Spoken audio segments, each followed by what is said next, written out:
Hello, everyone. I'm Miss Cofer. Today, we're going to talk about two ideas that are deeply connected: the rhetorical situation and the writing process. Understanding these concepts will help you become a more intentional, confident writer because strong writing doesn't happen by accident. It's shaped by purpose, audience, and process. Let's go.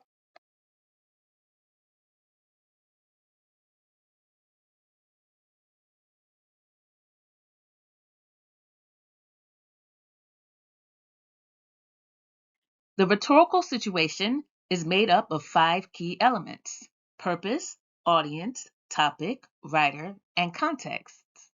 These elements work together to shape how a piece of writing looks, sounds, and functions.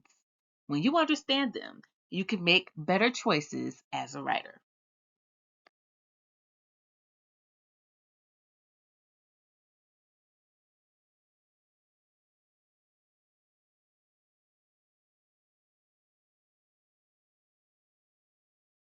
First is purpose. Ask yourself, why am I writing this? Are you trying to inform, analyze, evaluate, or persuade? Your purpose determines the tone, structure, and evidence you'll need. Writing to inform looks very different from writing to persuade.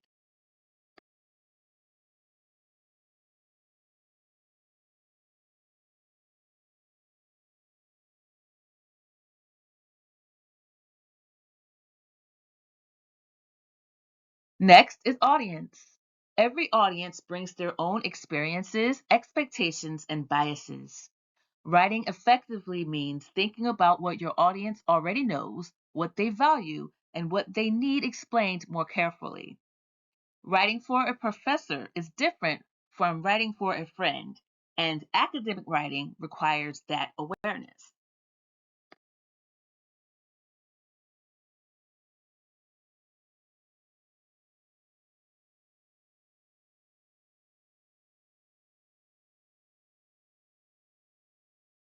Topic is what you're writing about. Sometimes topics are assigned, and sometimes you choose them yourself. Either way, successful writers look for an angle they're motivated to explore, one that fits the assignment while still allowing depth and focus.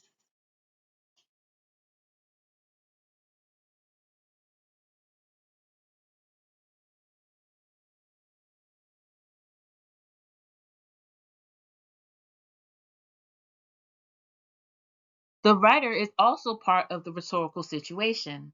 Your background, experiences, beliefs, and perspective influence how you approach a topic. Being aware of this helps you decide when to lean into your voice and when to show restraint to better connect with your audience.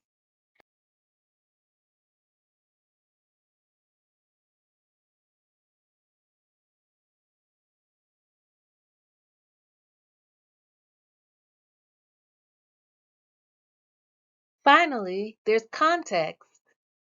Context includes when the text was written, where it appears, such as a blog, academic journal, or classroom, and the cultural moment surrounding it. Context affects how writing is received and understood.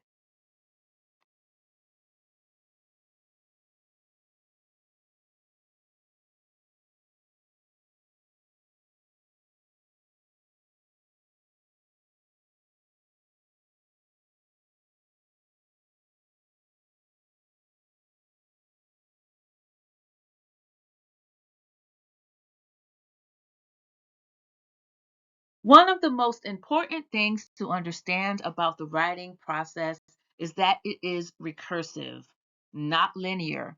That means you move back and forth between steps as needed.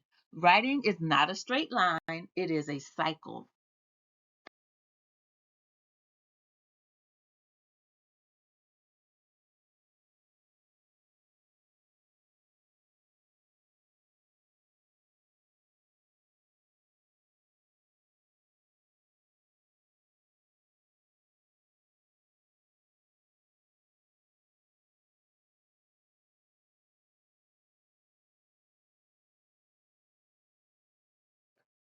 Pre writing includes everything you do before drafting.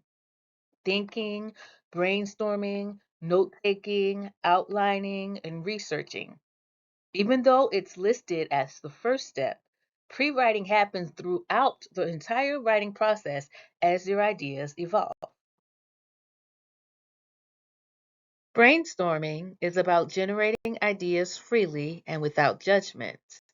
This is where creativity lives. Whether you use sticky notes, whiteboards, or digital tools, the goal is to get ideas out of your head and onto something you can work with.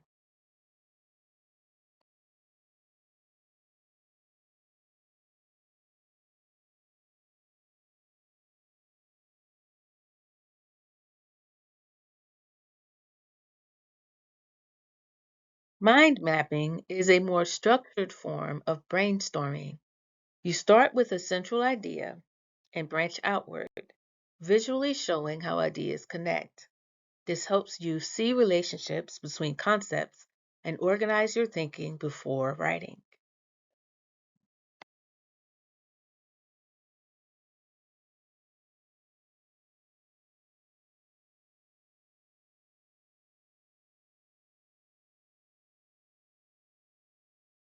Outlining helps you organize your ideas and plan your paper structure.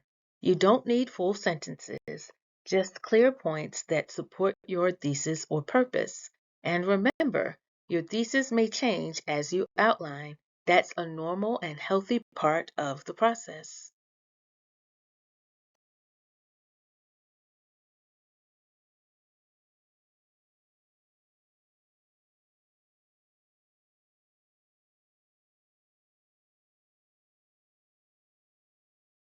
The next stage of the writing process is where ideas become sentences, sentences become paragraphs, and paragraphs become essays.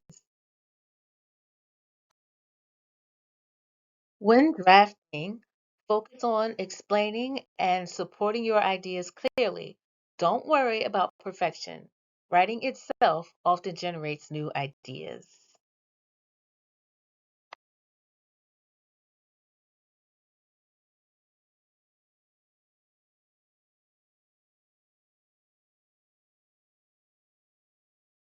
Editing and peer review allow you to see your writing through fresh eyes. Peer feedback helps both the big picture issues like clarity and organization and smaller concerns like grammar and word choice. Writing improves when it is shared.